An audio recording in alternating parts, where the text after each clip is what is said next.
चिराग पासवान की पार्टी लोजपा रामविलास ने बिहार की पांचों सीटों पर अपने प्रत्याशियों की घोषणा कर दी है। चिराग खुद हाजीपुर से चुनाव लड़ेंगे, तो वहीं समस्तीपुर से सांभवी चौधरी को टिकट दिया है।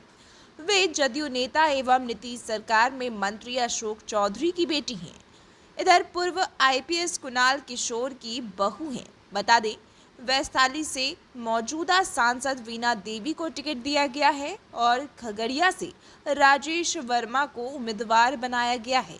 जमुई से चिराग ने अपने बहनोई अरुण भारती का नाम पहले ही घोषित कर दिया था। बता दें कि बिहार एनडीए की सीट बंटवारे में लोजपा रामविलास के खाते में 5 सीटें आई हैं। चिराग पासवान की पार्टी ने शनिवार को इन पांचों सीटों पर आधिकारिक रूप से अपने उम्मीदवारों की घोषणा की। चिराग पासवान पहले ही हाजीपुर से खुद के चुनाव लड़ने की घोषणा कर चुके हैं। वहीं उनके बहनोई अरुण भारती को जमुई से पिछले दिनों नामांकन भी कराया था, क्योंकि इस सीट पर पहले चरण में ही चुनाव होना है। इधर लोजपा रामविलास के खाते की तीनों सीटें समस्तीपुर, खगड़िया और वैशाली पर प्रत्याशियों के नाम पर सस्पेंस बना हुआ था, जिस सस्पेंस को चिराग पासवान ने आज खत्म कर दिया। बता दें, जदयू अशोक चौधरी की बेटी सांभवी को चिराग ने समस्तीपुर से प्रत्याशी बनाया है।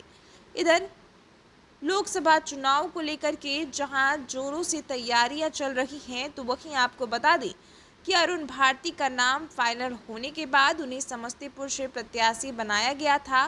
समस्तीपुर से एक और जहां इन दोनों नामों पर बात थी, तो वहीं अरुण को पहले ही जमुई दे दिया गया। इधर सांभवी पूर्व आईपीएस कुणाल किशोर की बहू हैं। उनका परिवार पिछले कुछ दिनों से चिराग से लगातार संपर्क में था। वहीं वैशाली लोकसभा सीट पर चिराग पासवान ने मौजूदा सांसद वीणा देवी पर भी भरोसा जताया है। वीणा देवी भी कई बार दावा कर चुकी हैं कि वैशाली से वही उम्मीदवार होंगी।